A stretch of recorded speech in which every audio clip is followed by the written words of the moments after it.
Samahan nyo kami dito sa Angono Rizal to visit one of the oldest food spot here in San Vicente. Andito nga pala tayo sa Marlon's Fried Itik. Grabe, legendary na talaga to. Matatawag din namin itong hidden gem ng Angono Rizal.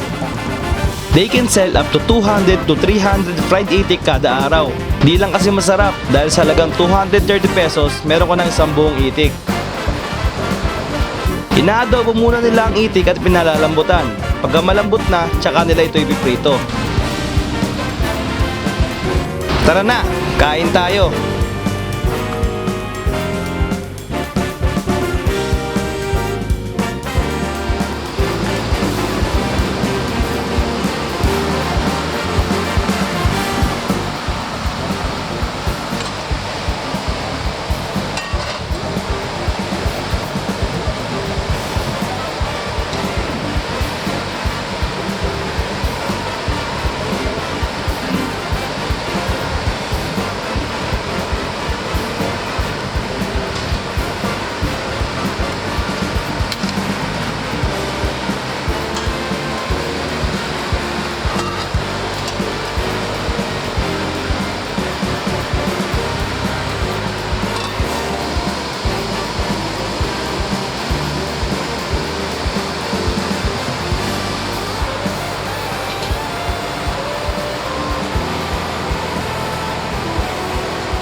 Itlog, fried itik, dito sa Angon.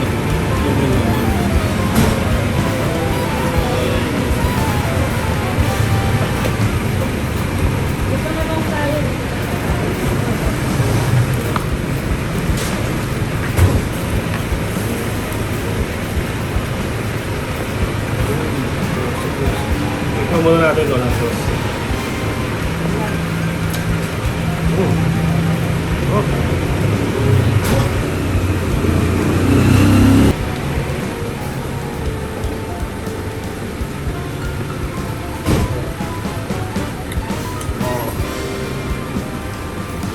Sa yung sauce nila, manamis-namis.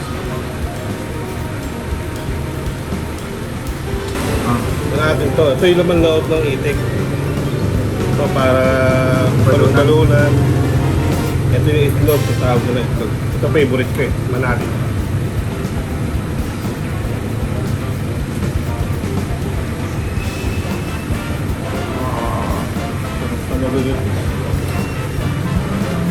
Oh, yun to.